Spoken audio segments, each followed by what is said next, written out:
அம்மா, நான் இந்த உலகத்தை விட்டு போறப்ப எனக்கு பிடிச்சவங்க எல்லாரும் என் பக்கத்துல இருக்கணுமா? லிஸ்ட் கொடு.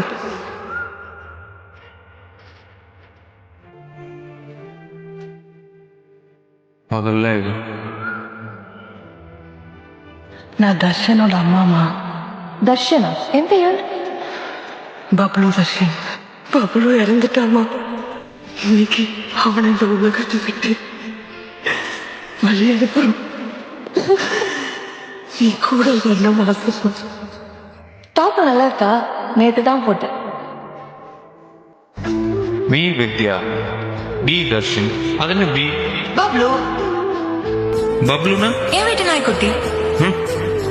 தர்ஷனும் பப்ளுவும் ஒண்ணா? இல்ல இல்ல இல்ல, பப்ளுவும் தர்ஷனும் ஒண்ணு.